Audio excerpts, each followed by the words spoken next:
everyone. My name is Ishan Shivanand. I'm a mental health researcher and an acharya of the Eastern Yoga modalities. And what that means is that I have spent a lifetime learning, mastering, and practicing the modalities of yoga, meditation, and breathwork. The first 20 years of my life I spent in a monastery, and then since that time period, I have been working to take these modalities and make them into protocols and implement them into the lives of everyday people. And I am very happy to be in this position having a conversation with Mr. Robert. So over to you, Mr. Robert, please. Thank you, Ishan. I'm happy to be having this conversation with you too. My name is Robert Waldinger. I am a psychiatrist. I'm a professor of psychiatry at Harvard Medical School, and I do research. I study what helps people thrive as they go through their lives. I'm the fourth director of a study that's been going for 87 years to learn what helps people thrive at all ages. And in addition, I'm a psychotherapist.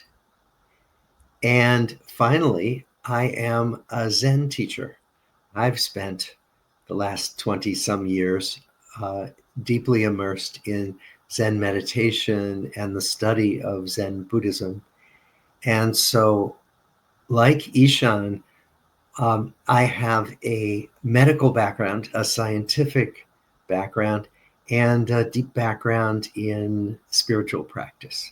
So I'm very excited to get to talk to another person with this unusual mixture um, of experiences in personal and professional life. I share that excitement, Robert, because as you said, this is very unusual. Generally, people who are leaning to the left, to the logic side, tend to just swim in these oceans, and people who are to the spiritual side just tend to swim in these oceans. And I think the way the world is heading, we should start looking at integrative healthcare, where we can look at both the aspects where the Western sciences can give us that acute care, and the Eastern modalities can give us that chronic rehabilitation and preventive care modalities. And I think that would bring such a holistic approach to the mental and physical health that the world so desperately needs. Mm-hmm. I absolutely agree. And what's interesting is, in the Zen tradition, we're constantly noticing that the mind wants to make everything black or white, wants to make it one thing or the other. We just need to tune into our emotions and to tune into our spirituality, or we just need to tune into our logical minds. It needs to be one or the other. And what you're saying, Ishan, is so true, which is that we really need a way to integrate all these aspects of our minds and our bodies. But our minds keep telling us, no, we don't have to do that. Let's just choose one thing and go with it. That is the funny thing about the mind. It just it feels it knows everything. Yeah. That's the crazy part, when the mind wants to have fun, the mind gives us this trust me, bro, I know what I'm doing attitude Yeah. till all hell breaks loose, and then the mind goes into a uh, fire extinguishing mode, that now what is it that I need to do, a crisis management. And that is why I think the yogic traditions spend such a long period of time teaching the ascetic, the practitioner, on number one, understanding the self, awareness, know the mind, know the tricks of the mind, know how the mind can be sly as well as the mind can be a gift. And then harnessing the power of the mind, and then finally the yogi says transcend the mind. Mm. And I think that is something very beautiful, because generally a person doesn't make that distinction between the self and the mind. Yeah. Whereas the yogi or the meditation practitioner or the Zen practitioner, when we do that mindfulness, we do that observation, we see that yes, this is us, and then this is the mind doing so many things on its own. Yes. We have a saying in Zen: don't believe everything you think. And we talk Precisely. a lot about how the mind takes us down paths we don't always want to go. Um, and I think this is so important when we think about medicine and when we think about healthcare, because certainly in Western medicine, we have focused on the left brain, on the cognitive, and on technical solutions and intellectual uh, emphasis on explanations for the causes of disease. And I know that what you have done is developed ways of approaching illness, particularly mental illness, that emphasizes physicality, emphasizes experience outside of the realm of thinking. And I'm very excited about that because I see so little of that in most of healthcare and really feel that we need more of it. Yes, sir. And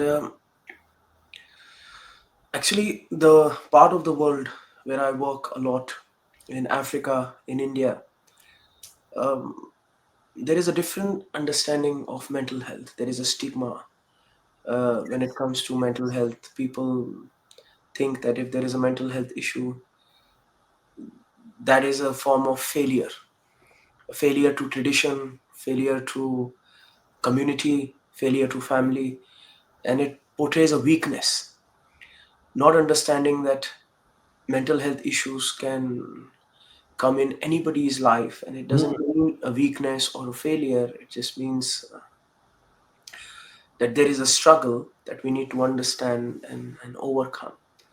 And a lot of the times when I would be teaching, my life did not start as a mental health professional. It started as a theological teacher, as an acharya. Acharya means somebody who teaches matters of faith, person who teaches the traditions, the ancient traditions. And I come from a lineage of Shaivism.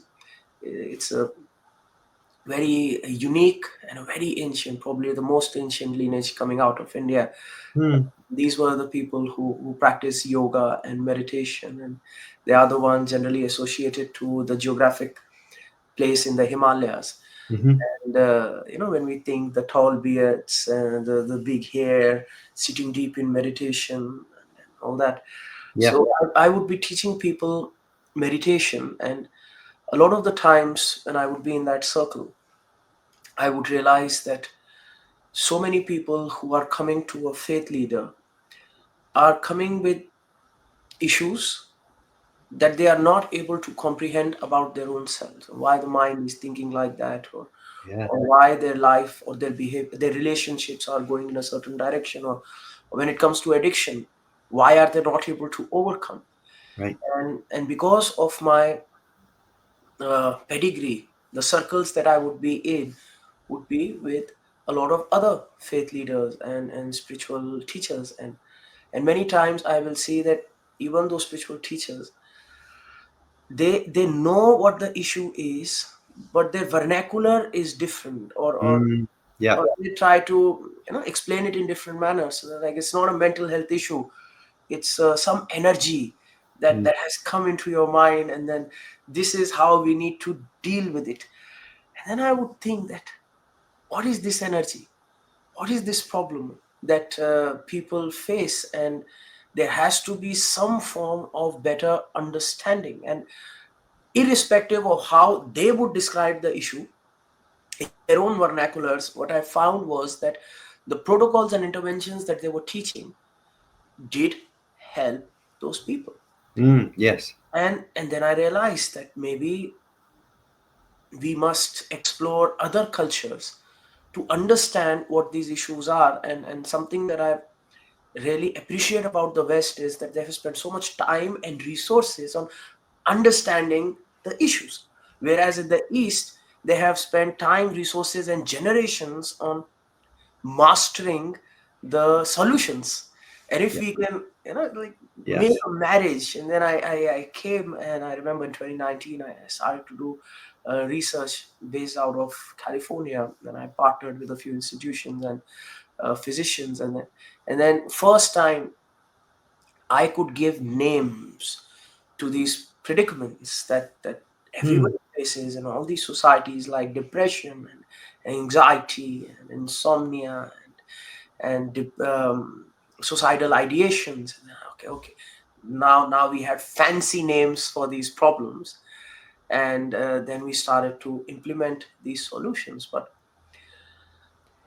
the issue was that in Southeast Asia and Africa, there are a lot of people, and there is a lack of trained professionals. So even if I want to take a psychiatric route, I want Yeah. to take a route of modern Western psychology, people don't have the resources. The infrastructure is not that well developed, and there is a lack of monetary capacity. Hmm.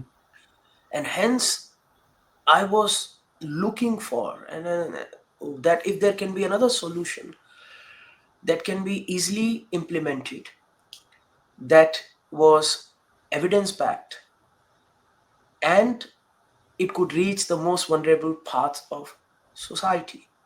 So that motivation led us to our exploration, and we found that not just the vulnerable parts of society in Southeast Asia and Africa can benefit. I think everybody in the world can benefit from these behavioral modifications. Yeah. And I love your way of understanding this, which is that a lot of the solutions were developed in these settings, uh, not in a setting of Western science, but in a setting in settings where people did not have money necessarily, did not have formal education, but had community and had spiritual training. And so you've explored the tools that we have at our disposal that are not high tech, that don't cost money, but that actually have been found over centuries to work well. And we in the West have done much more slicing and dicing of the concepts and the lists of symptoms, um, and with some technical solutions, which are at times very helpful, for example, medication. Um, but we have not done nearly enough in looking at the low cost, widely available ways to ease human suffering.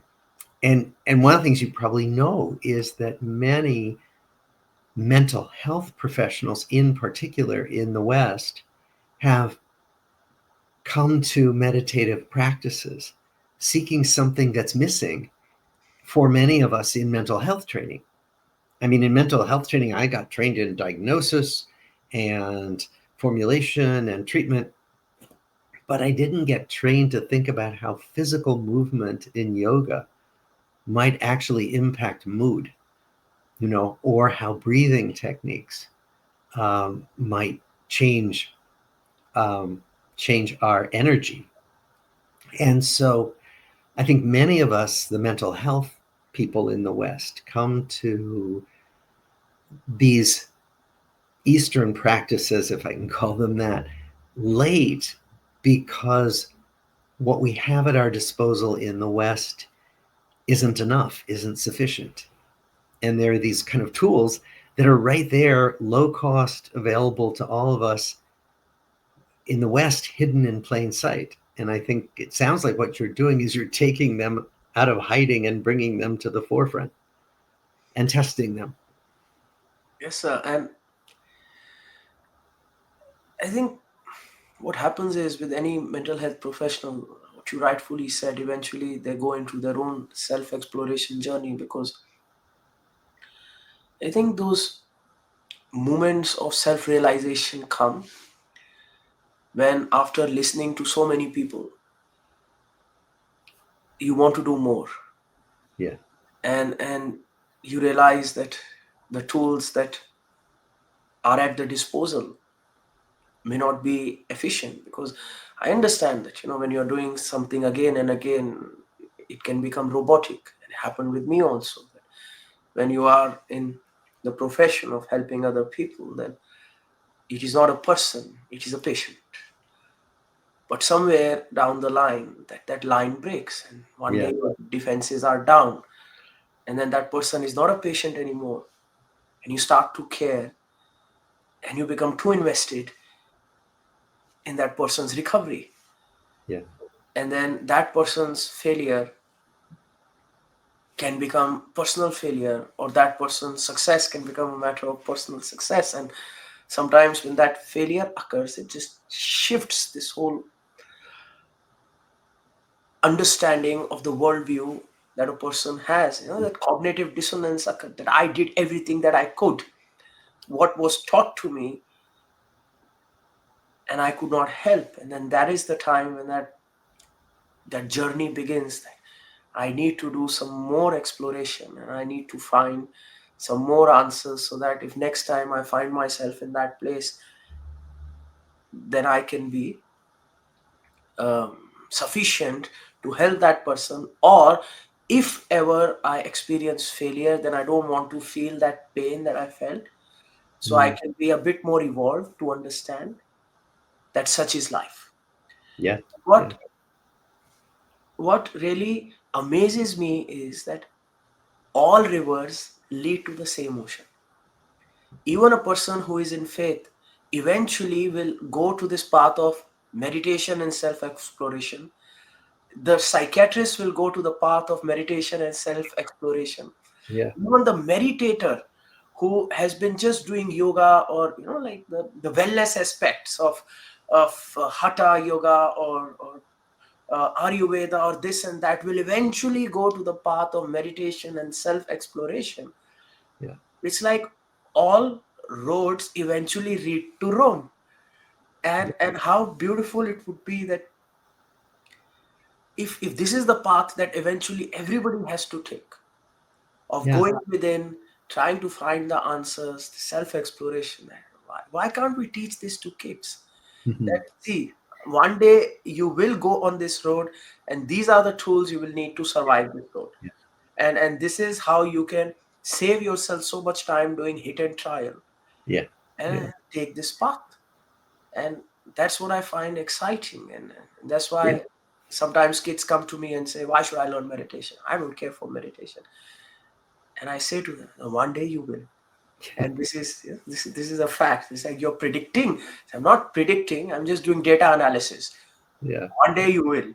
Yeah. And if you do, it's like preventative. You wear a seatbelt every day, Yeah. not because you're going to bang your car, but one day, if eventually you do, everything is fine. I'm saying, learn meditation as a life raft, preventative training, that if you find yourself in that place, how you can eventually navigate yourself towards the light. Yeah. Well, it's interesting when you talk about all paths leading in the same direction,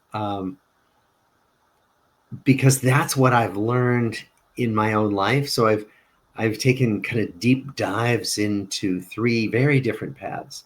One is a path of scientific research, number crunching and statistics, and one is a path of doing psychotherapy as a psychiatrist, where I talk with people in depth about their lives one to one. And then one is Zen, where I spend hours and days and weeks sitting on a cushion in meditation. And what I find is that all of those three different ways of looking at life lead to many of the very same conclusions about what's important, about what helps us thrive, because it's the same human life. And no matter what we bring to it, it is the same life. And so, as you say, many people eventually find their way to meditation, and they may as well start sooner. What I do find is that many people I know try meditation and they run in the other direction. They don't want it. They don't want it at all. And I've seen it as somewhat similar to physical exercise. Some people do physical exercise and they can't stand it. They hate it and they go away. And one of the things we find is that the people who stay with exercise and the people who stay with meditation are the people who get some gratification from it when they do it. In other words, that it feels good, either during or after. They get something that makes them say, oh, I would like to do that again. And that those are the people who are more likely to stay with meditation or more likely to stay with exercise. I mean, certainly I find that in my Zen community. I lead a community, and people come and go a lot, and they try meditation. Most people don't stay, but some people stay, and they are thirsty for what we have to offer, and they want to meditate more. They want to stay longer during an evening of meditation, and those are the people who stay and go further down the path. Those other people who leave may well circle back, but at any given moment, many people are not ready for meditation. I'd be interested in what you think about that as you talk to younger people and say, come on, you should do this. You'll get there eventually. So, two things I would like to say, and you are absolutely right with your awareness to what you have seen. The first thing I'll say, like just as you mentioned that you have approached a few aspects in a very deep manner. For me, I approach research because nobody would listen to me. Like I come from a monastery in India, and we are teaching for generations meditation, yoga, breathwork, etc. Like Yes. Westerners come to us and then they learn. And I've seen that. I wrote a book, and in that I talk about my experiences on how some of the Westerners who came, they really inspired me. And they'll bring all these trinkets. I talk about in one of the chapters, these girls came and they got sneaker bars. And I just wanted to run away from the monastery because I thought that, all the joy of meditation one side and all the joy of the sneaker chocolate one side. And I'm like, why the hell am I wasting time meditating? You're And I was right. young. I was Right. like 10 Right. years old at that time, younger, much younger, not even 10.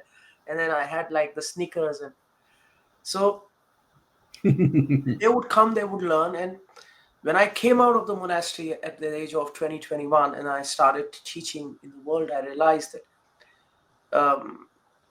in institutions, in universities, there are all these departments of yoga, meditation, doing research, etc. But in none of them, there's a yogi talking, somebody who's actually experienced, somebody who's actually dedicated his Yeah. life to it. We Yeah. have all these studios around California teaching yoga about people who say they've become yoga masters. They Yeah. went and spend like 100 hours, 200 hours. So there's this whole curriculum, a system that has been made, Yeah. in which they are giving certificates to each other that you are the expert, you are the expert, you have the degree. And when somebody from the East actually comes, then they say, okay, show me the degree. Show me where Yes. did you do your 200-hour training? And I'm thinking, I spent a lifetime there. You're right. Right. They're like, no, you have to pay $4,000 to that person, and then they will Exactly. give you the Exactly. 200 But hours certificate. your monastery didn't give you a certificate, did No, they, they Ishan? they cheated me. They didn't give me a certificate. They were I didn't know they were. And if I would Right. go to my master and say, give me a certificate, he would slap my head and he would Of course. make Of me sit course. 20 more years. That if your ego is still there, you need a certificate. Exactly. Exactly. And it happened with me that many times, many places, especially even in theology, when I would want to lecture on subjects that meant dearly to me, Yeah. that meant dearly to my people, especially in Shaivism. I would go to a university and I say, like, the things that you are teaching, they are not correct. The way things are being represented are not correct. And they say, no, we've read this book and we have this expert that's read this book all his life. And we said, but here you have an expert that's Yeah. practiced it all his life. So can I tell you? And no, this is the whole system. You have to go through the system. Yes. And then I said, okay, then let me jump the hoops.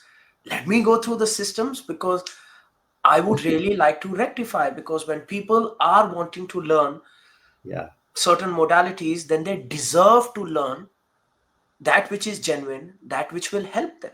Yeah. People who are teaching it deserve to teach the right modality, because these are the people that have spent a lifetime and unfortunately a fortune, because there's this whole Yeah. industrial complex that has been made around wellness. Yeah. And Yeah. I feel that they need to learn the right thing. So I started to spend my energy, my resources, and boatloads of money. I didn't know Oh, research was so expensive. really? Really? Wow. Yes, and we spend those resources so that we could do that research, and it was very cathartic to me also, because the culture where I was raised, you never questioned the teacher. That's right. That's right. They would say, Wow. yeah, they would say, do for 5 hours, 10 hours, you do it. And I would be lying if I would say to you that in my head a thought never came that I would like to whack my teacher, because they are making you do so many things and I never know. justifying it. I know. I Like know. in the And West, Zen has that tradition as well. You just bow, whatever your teacher says. precisely. And in my head sometimes I would think that this Yeah. forgiveness to the universe, this jackass, Yeah, exactly. why should I do this so many times, this and Right. that. And Right. then I felt catharsis, because when I implemented those same things in research, I found out that they mattered. These Yes. things that were so mundane, like looking at your breath, these certain breath works, these certain protocols, Yeah. they had such profound impact on the psychology, on the person, on Yeah. his biochemistry, that I realized, okay, yes, the teacher did not tell me why, but maybe he didn't need to, because the experience was so profound, and it Right. created in me this sense of love and respect towards my own traditions, in such a way that, again, I didn't have it before, because I was a kid and you don't really value what you have. So research helped me do that. And that being said, that how we motivate people in the next generation, I realized that that is a constant challenge, because Yes. um, as you said, some people, they really like meditation, and it's like predisposed genetic affiliation towards certain Right. qualities in life. Like Right. some people are genetically more um, predisposed towards alcohol. And I think some people, you just make them meditate once and they are like Buddha himself, whereas some, Absolutely. Absolutely. they run the other side. And I realized this because, as I said, I'm an acharya of a tradition. So that means a certain group of people, minority for generations, I have been their spiritual guide. So Yes. like the Dalai Lama is for the Buddhist. Yeah. I come from a tradition that is called the Shiv Yogis, the Shaivites. Yeah. So we have this lineage going for many generations, and then I was told that I will guide them. And what generally happens is that the young guy has the previous generation coming to him, Yeah. and one of the biggest request of the previous generation is that the younger generation is not coming. How do we influence them? Right. Right. And I realized that this is something we have to overcome. And I'll tell you that in some ways I was able to succeed. Like just 2 weeks ago, I was in India and I did a big meditation event for 3 days. We were sitting for 9 hours to 10 hours a day, Yeah. and it had 8,000 participants. Not Wow. some of them Wow. moving, every one of them focused doing Yeah. meditation. Yeah. And Yeah. Yeah. Yeah. about 70% of the crowd, 70% of the crowd was from the age group of 18 to 35. And I'll tell you what I did that was able to help me draw the young people. uh, Number one, most important, and which was a shock to me, a sense of community. Yes. Yes. Yes. And because when we meditate, it's when I meditated, it was all about isolation. You go sit in a room, close your eyes, Yeah. that's it. But I realized that in today's world, a sense of community, a sense of belonging is It's vital. so important and Yeah. so uh, overlooked when it comes to mental health. People are thinking that it's their personal mental health is their own personal journey, and then if they have a Ferrari or they have these milestones they Right. accomplish, they'll be happy and healthy. Not thinking that if they don't have those meaningful connections, if they are not surrounded by a community that is like-minded, then even the grandest of achievements Right. is in isolation. Well, Ishan, that's what our study found. This longest, this 87-year study, we found that the strongest predictor of who was going to be happy, but also who was going to stay healthy, was the warmth of their connections with other people. It was their sense of community, their relationships with other people that protected their health and their well-being. And at first we didn't even believe the data because how could the strength of your relationships predict whether or not you would get coronary artery disease or type 2 diabetes? How could that be possible? And yet we've understood more about how that works. But I think you're right that when you give people a sense of belonging, it's so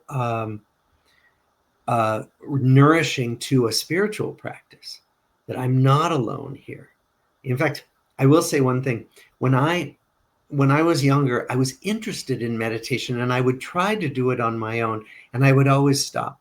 Every time I got busy or I got anxious, I would stop meditating. And I started to complain about this to a friend. And he said, you know, the way to have a real stable meditation practice is to sit with a group and to find a teacher.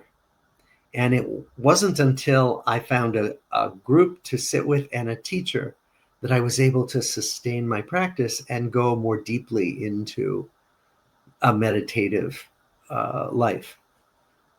You're absolutely right, sir. And that's what I found out, that over time I built a community. So I started this thing called Anushtan, which means that you do this promise to yourself. Uh, it's a simple, every day you show up. And we started small. And every day in the morning, 6:30 a.m., we would online, just everybody just shows up and we do the meditation practice. There's no frills, no intro, nothing, just straight up. We show up, we have this practice, and then we log out. It was a 5 month thing this year, Yeah, and we started with like a few thousand participants, and at the peak we had a few 100,000 participants. They would just really. show up, and then we interviewed the participants. They said, automatically when 6 a.m. would come, we would start to feel that everybody's joining in. We Oh, have to, I and love we have to show up for each other, and we would I end with love a that. prayer for each other. And then there was a sense of community that, Yeah. and some of these guys, they are professionals uh, in Europe, or and a lot of them have to travel. So they may be of a certain ethnicity, and they would go to a country where they don't speak the language. They are alone, they are isolated, but 6 o'clock in the morning they have a family, and they're Wow. very happy to see that. So that really helped, this sense of community that we Absolutely. were able to bring in. And the second thing, what really helped was um, a deep dive into meditation. Mm, So generally when people think of meditation, they are only thinking of the cognitive aspect, closing the eyes, awareness, and it makes sense because And often they think they should clear their mind of thoughts. That if they can precisely, just do that, that's what's needed. And of course, we can't ever quite completely do that. exactly. And I don't blame them because a lot of the meditation in the West I've seen, they're inspired from Buddhism, Yeah. and a lot of the mindfulness, it's like derived from the Buddhist vipassana techniques. That okay, clear your mind, observe with a non-judgmental awareness. Yeah. But what they don't mention is that in these modalities there's a huge theology behind the modality as well. You can't just take the Oh, modality by ignoring the theology. For example, if I'm a Buddhist monk, they don't prescribe to me straight away the mindfulness meditation. right. There's this whole theology I'll have to learn. So they'll say to me first, Buddham Sharanam Gacchami, Sangam Sharanam Gacchami, Dhammam Sharanam. And Yeah. what that means is that leave everything and come in the feet of Buddha, Yeah. come in the feet of the practice, come in the feet of faith, come in the feet of the community.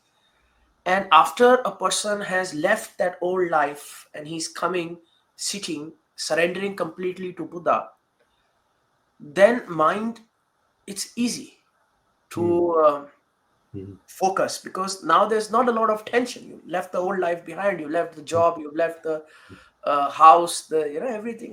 yeah. Now you can be mindful. But if a person who's living a life, who has a family, who has Yes. post-traumatic stress disorder, who has all these unpaid bills, I tell him, just witness your thoughts.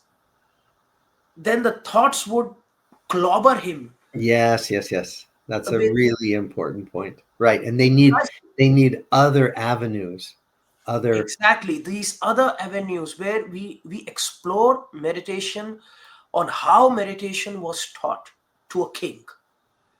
And that's where a deep dive I did on all these protocols in the East. And not everyone was given mindfulness. That came in the sannyas ashram, when a Yes. person has left everything. Now it's the meditation of evolution, enlightenment. Yeah. But then there are these protocols, these yogas that householders would do. There Yeah. are these protocols where people would take these meditations and utilize them if there was a mental health issue. Yeah. And those meditations needed to be explored, and they Yes. needed to be implemented in the correct manner. And these are much more dynamic. They Yeah. don't just go into straight away peaceful closing the eyes. First there's breath work, there is This movement, this movement, there is right, right, visualization, there is focus, there's activity. And that exactly. activity, that evidence-based yogic activity, leads to prolonged inactivity where Yeah, meditative bliss is experienced. yeah. And Well, the it's interesting. yes, Oh, the other thing that we see in the West, and I'm sure you've seen this, is that mindfulness is taught without any spiritual underpinning. So it's simply taught as a technique. But we know that if you can teach someone to be a really mindful pickpocket, right? You can teach someone to be a really mindful safecracker, right? And so what we end up doing is divorcing a technique, just a way of going through motions with your mind, from a whole deep spiritual grounding that you're talking about, and that then includes movement and breath practice and a variety of other things. But without the spiritual underpinnings, it's just going through motions. precisely, reintroducing that faith in the Yeah, practice. yeah. So I have a question for you, because Yes. I struggle with this a lot. Most people, as I said, come to Zen and they leave. And some people stay and they get deeply involved, and that's wonderful. But most people will not, most people would never go to a monastery. Most people will not spend days and weeks and months immersed in meditation, in spiritual retreats, how do we give those people experiences that they can really use and benefit from if they're not going to take the deep dives that you and I have taken?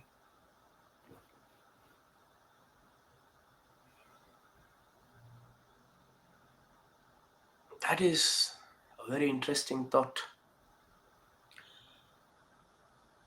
If a person has never,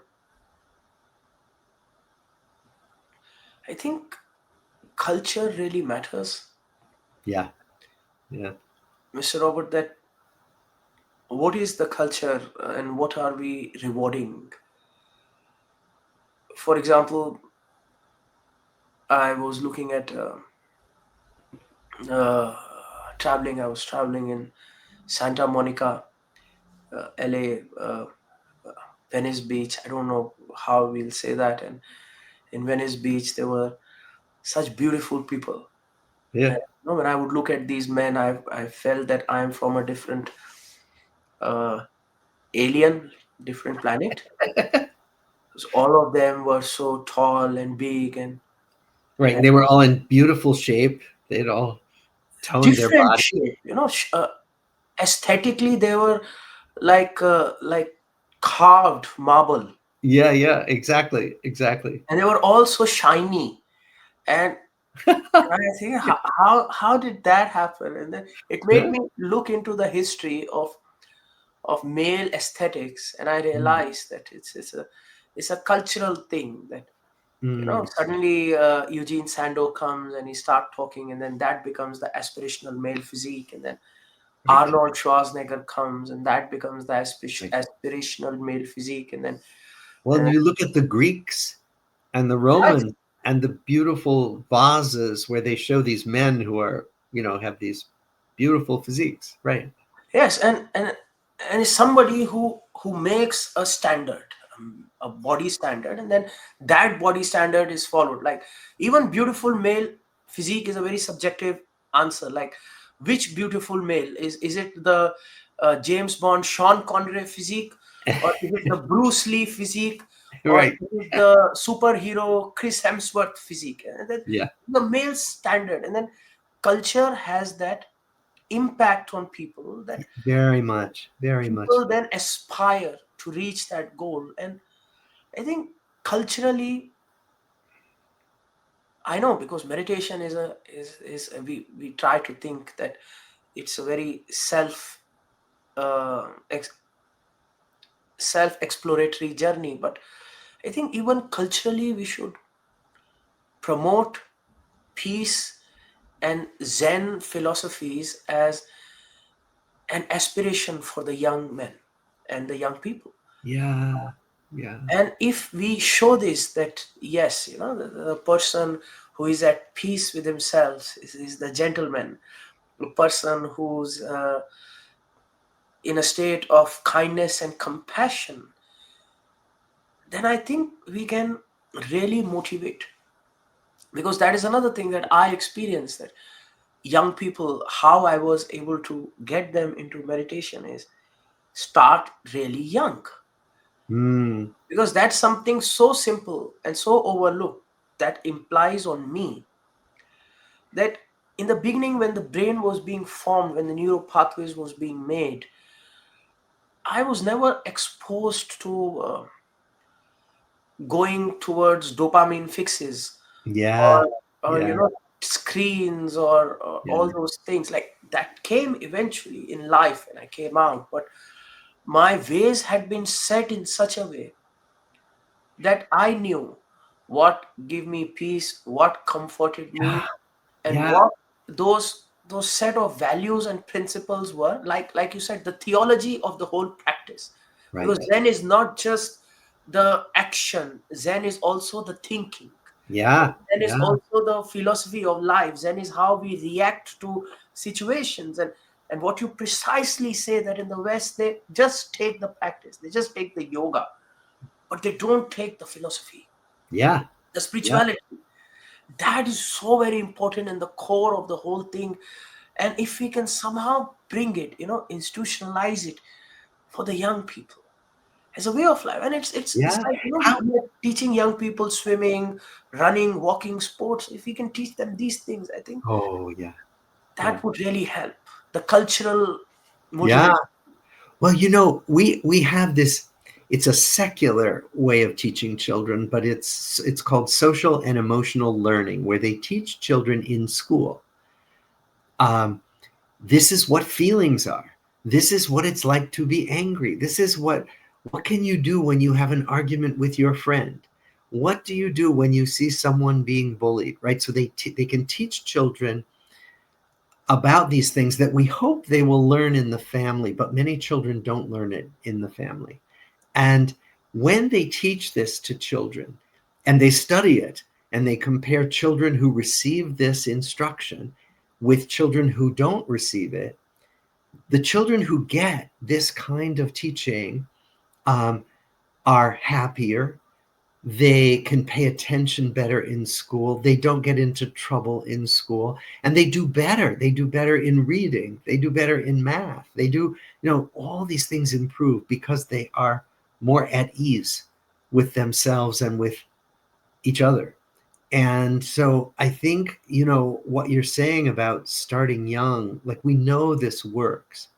Um, it's just very difficult to get us, at least in the West, away from the rote learning, the need to master the multiplication tables at the expense of mastering concepts of kindness and cooperation, right?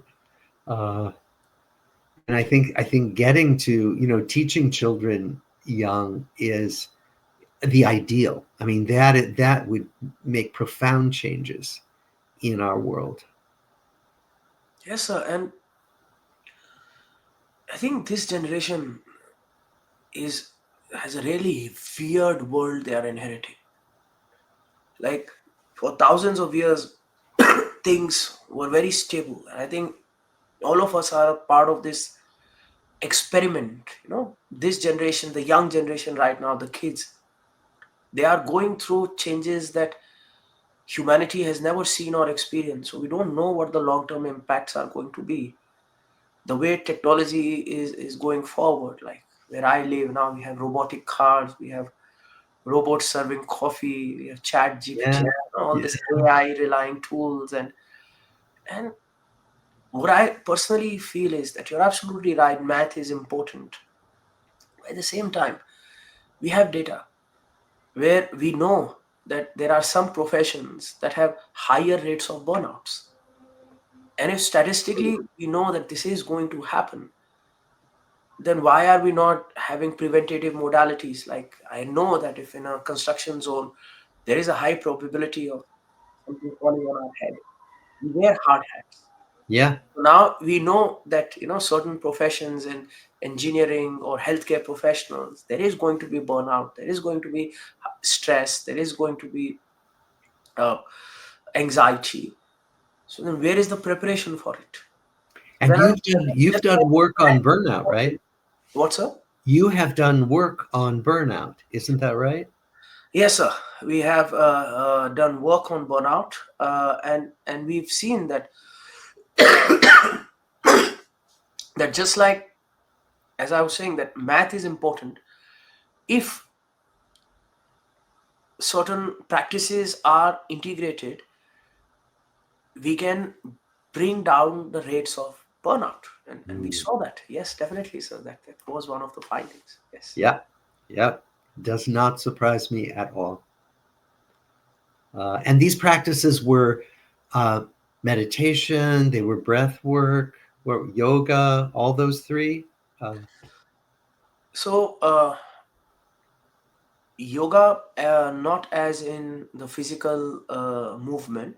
yeah. So very low impact to no impact. So the movement wasn't the static asanas. This was done in progressive uh, variation. So it was broken into three parts.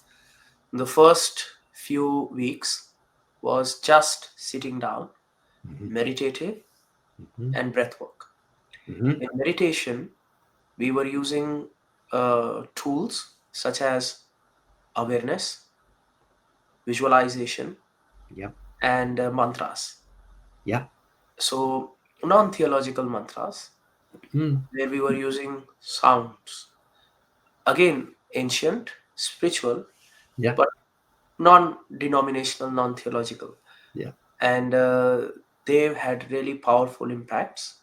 And then in the breathwork side, we had a few key things that we wanted a person to master. So, in the yogic protocols, how we breathe, so breath is broken into three parts: the inhalation, the exhalation, and the retention. Hmm.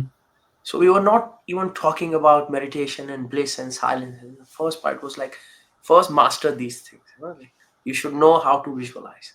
You should Yeah. know how to have awareness. You should know how to just, for 5 minutes do the mantra, and then you should know how to inhale, how to exhale, this, that. So the first was just mastering the basics. Then the second, we started to, then it was like Legos. Then we started to put them together and make certain protocols. And the Mm. third few weeks, the final, the most advanced was, then we didn't even need to hold their hand and take them to just then we just say, now this is the castle you made of the Lego, now implement it. Mm. And it was done two times during the day, in the morning and in the evening, so just after you wake up and before you sleep. So we found that this is the best times, and even in the ancient philosophies, these two times were the most um, powerful. And how long in the morning and how long in the evening would the So practice last? it began in the first stage from 5 minutes. By the end of it, the instruction was for 15 minutes, but we Mhm. found that people reported they could easily go for 45 minutes to 60 minutes. And Yeah, yeah, we didn't say like nowhere, because I've seen that if we show the finish line to people that you have to do for yeah, yeah, one yeah, hour, then immediately the ego says cannot. We yeah, said do this instruction, and then yeah. so yes, so the report was that Very wise. yes, that people could easily go from 60 minutes, from 30 minutes onwards. Yeah, yeah. Um, mm, I have also learned some from Gurudev. Do you know Gurudev at all? He is he's from the more traditional yogic tradition, guru tradition in India. Um, and he has put together something What they would the call name be, sir? Because Gurudev it's is Sri. like professor. Yes, yes, yes. So that's what they call him, Sri Ravi Shankar. Oh, yes. Yes. Yes. Yes. Um, Art of living. yeah, exactly. Yes. And he has sky meditation, and he incorporates, as you probably know, many of the same elements, right? Breath work, meditation, some simple Yes. movement. And Yes. He has so this done is, excellent work. He has done excellent work in many aspects in society, in around the world. yeah, He has yeah, made excellent communities, and uh, he has been able to take meditation to a very broad audience. mm, Um, he's been able to break barriers of cultures, of geography. yeah, So it's excellent work, and I think that is what my generation is trying to do, because Gurudev is getting old, and we have to think of the next 100 years of these yeah, movements. yeah, And my father comes from the time period where Gurudev was working at its peak, yeah, and I think this is where that's the passing of the baton of how we can aspire to continue their glorious work of these great yogis that started there. I think the movement started in the 70s when the Beatles came to India, oh yeah, yeah, yeah, so many of those Eastern modalities, they were released into the world, and I loved how in the West they would just take these modalities, and they had the power to make them explode, make them into these worldwide phenomena. Yeah. And then, as I said, put research in it, institutionalize them, and do so much with them. And now, in the current scenario of where I see the world, where we are seeing this death of the guru, sort of, because of AI, because of the internet, and because of the way society is now being Oh, taken forward, where like even in India, I see this. Um, the guru culture is changing, and the guru mm, culture is very important. I'll tell yeah. you, because Yeah. I'll give you an example. India has gone through almost 700 years of invasions, of foreign rules, and Right. somehow it is one of the only uh, cultures in history that has been able to survive its traditions, Mm, mm, its teachings, and all these things. mhm. And it's a very beautiful thing. I was talking to a few historians, and they were trying to explain to me that when the British were ruling, they tried to sort of change the education system. This whole concept of Macaulaysm, where uh, history was sort of changed so that people could be reshaped as British gentlemen. Oh, yes. And Yes. and, Which and is, of course, the ideal. We'd all like to be British gentlemen. yeah, precisely. So the crazy thing was that when India got independence, the literacy rate in India was 11%. So all these things that they changed about Indian traditions, and the most rich 11% were the ones who were going into those systems. And that doesn't mean that the 80% of the other Indians were illiterate. It was just that they weren't going to these Western schools and universities. They were going to Yeah. the guru traditions. Right. And the guru traditions were untouched by this corruption, Mm, untouched by this dilution, because mm, they were yeah. legacies. They were just going on, and Yeah. and, and they kept the knowledge alive. And to be a guru, you had to be somebody who practiced, Yeah. who spent a lifetime, who achieved. You couldn't just learn to be a guru. You had to evolve to be a Right. guru. Right. That the practice doesn't stop. Precisely. And now what's happening is that the whole concept of guru is changing. Even in the East is changing. Huh. Now we have the internet gurus. And to be the internet guru, the celebrity guru, is Yeah. different. Then you just need to understand the algorithm, and even the algorithm rewards a few traits and it punishes a few traits. So if you are really engaging with what's happening in the world, and you are really more about uh, the showmanship, then the internet will reward it. And slowly we have this whole different age of gurus coming up that are, you know They're like showmen. precisely showmen. Oh, And oh, we are losing that generation of people like Gurudev, yeah. or people like my father, that really had that knowledge and power. Right. And slowly it's going to happen, where young men or young people will just go to chat GPT and say, what's the easiest way to enlightenment? Yeah. You Yeah. know, Yeah. yeah. And Yeah. then Oh, this is terrible. This is terrible. I mean, and yeah, but and that's why it's very, very important that we keep these traditions yeah. and value alive. And that's why another reason why I wanted to get into research, because internet culture can change many things, Yeah. but science cannot be changed. And if we can somehow have these papers written, these studies done, Mm, mm, these then it's etched in stone. And then no matter what the trends are going towards a young person has the path to revisit the science, Yes. and go to this beautiful time in history where this marriage happened, where east and west, where people like you and me spend a lifetime of practicing and applying it in science, and Yeah. then rediscovering these protocols, and maybe then those people can be the guru devs of the future. Yeah. Well, I love that vision. I love that vision.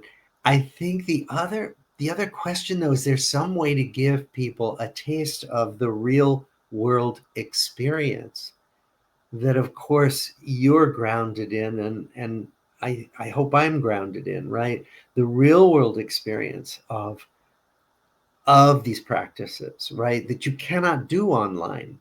I mean, you can meditate. I actually do meditate on Zoom with other people as you do, right? But the experience is you sitting on the cushion uh, doing the practice. And I guess the question, my worry is that the digital world will drain us all of the experiential richness of what these practices are. It's one of the reasons why I was reluctant to begin teaching meditation to my Sangha online, but we did it during COVID because otherwise we couldn't be together. And we have stayed online in part. And I still worry about it because I still don't know how much we have robbed the practice of its richness. Um, my hope is that we haven't. My hope is that there's enough there to help people in this project of awakening. But I worry about it. And so your comments about the guru tradition are very much in line with my own worries about Zen uh, and what's happening if we move to online practice.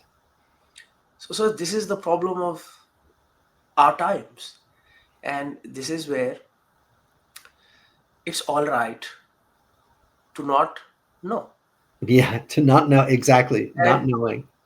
like when I read my scriptures, there's always this problem, and then the yogis would overcome that problem. So they would represent it as an asur, as a as this demon entity that would manifest. So collective consciousness, Yeah, all its negativity will manifest as this asur, as this demon that would have this superpowers and vulnerabilities. So the yogis would meditate to then exploit the vulnerability with their intelligence, and let there be peace once again. hmm, And I realized that yes, we were reading those scriptures to bring glory to the past accomplishments of the yogis on how they overcame the past asuras, but in the same manner, we are the yogis of today, and there are asuras that we are battling right now, including the digital revolution as an including asura.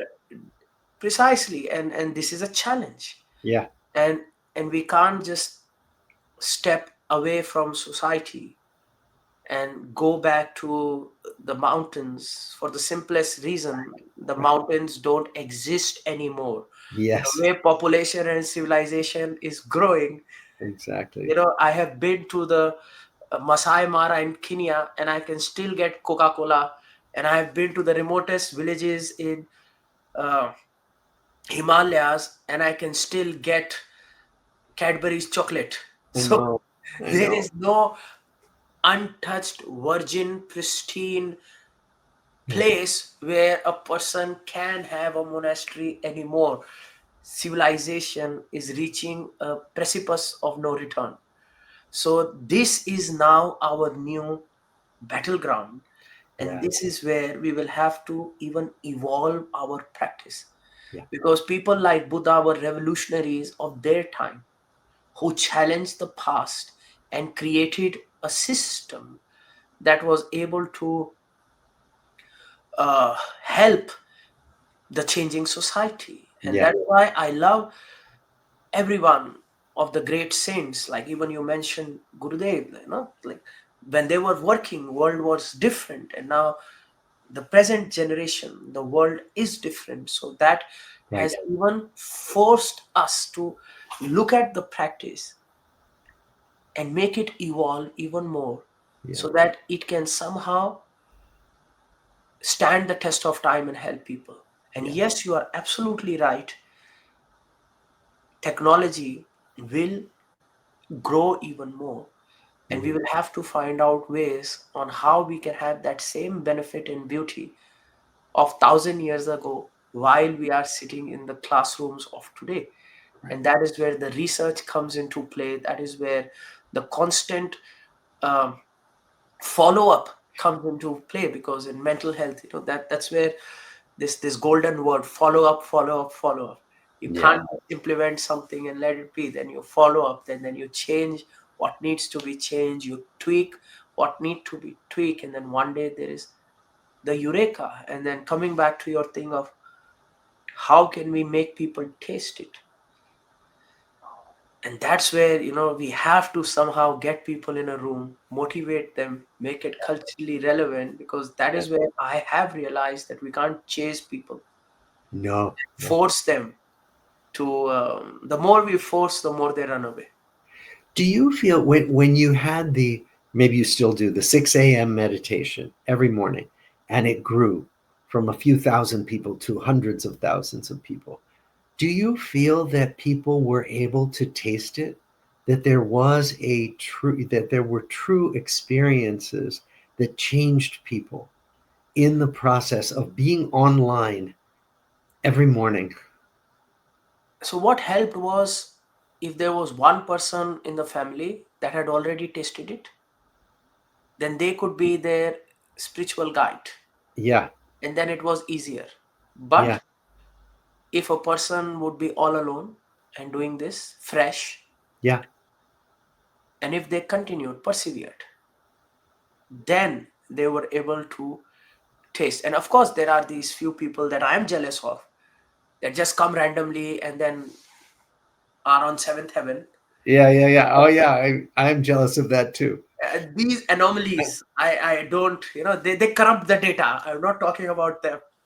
But yes, generally I saw that 7 days, 7 days. And that's why each Anushtan, I would do it for 7 days. I've seen 5 to 7 days is where, if there is a continued practice, a person starts to feel. Because first 2 days is always a fight. First 2 days is always Chaos. It's the what mind running monkey mind. precisely. And then by the third day, if you do the same thing, then it's like, okay, the mind. And by the fourth, fifth day, the mind really glows. But I've Yeah, seen, if there is one person in the family that's like a spiritual guide, that's experienced it, that's there with you, the feeling of comfort and safety and trust, yeah, it really amplifies. And again, I'm saying these are not just words. These are very powerful uh, mm, uh, navigation tools that we tend to overlook: comfort, safety, and yeah, trust. yeah, If there is trust in a practice, if there is trust, and that's where I feel that I'm blessed as compared to a lot of meditation teachers, is that people trust me because mhm, of the legacy. People trust me because of my theology. People trust me because of my lineage. mhm. And that trust really helps people to experience and let go of that ego. And that feeling of comfort and safety is very, very important. That when they are learning something, they should know that they are in a safe environment, and if they are able to feel comfortable, and that happens. Something like, sometimes when uh, I'm talking to people in certain parts of America, and they think that it's a meditation practice, then it has to be a religious practice. Then they become very uncomfortable. Right. Have I come to break their religious understanding? I say, no. And If you are are meant, you part of a cult? Right. uh, That no, and that's what I'm saying. Some yes, people worry. precisely. Cult thing I have not faced too much, Uh huh. but religious thing I have faced a lot. Yeah. that are you bringing challenge to our religious philosophy? I say no. And I make them think that if you Yeah. are stressed and anxiety, then you are away from your God. But if you are happy and peaceful with meditation, I think it's easier to connect to your God. Yes. And then it takes time to make them comfortable. Then it is easy for them to meditate. Yeah. But again, it's a challenge. It's a Yeah. challenge to bring them and make them sit for the first few times. And again, that is a problem that you and I are working on. And maybe we'll have answers to that in the future. Yes. Yes. Well, I mean, I'm very interested in how you're working on this and some of the experiments you're doing, and I would love to know more, over time, because I think it's essential. And what you're saying is right, that it's essential that we find new ways, to do this, because as we know, everything is changing all the time, and we have to change with it and somehow maintain the core of the spiritual practice while we adapt to the cultural circumstances. And that is for me, that's a koan in my Zen tradition, like something never solved, but always a work in progress. And that's why I feel such an affinity talking to you, Mr. Robert, because you're doing a study that's continuing for generations. Yeah. The study started, I don't know, you said 75 years? So, 87, 1938. oi, that's a long time. It's a And long time. you get to look at the people, their kids, their grandkids, and Just the two generations, the original people and their children. I love it because you are bringing articulation to this, because this is something that is so common in my life, because my Mm, father was the guru before me, yeah. then there was the guru before him, Mm, so then yeah. there was the guru before him. Yeah. So the families that are associated with the path, I have seen their grandfather and their father.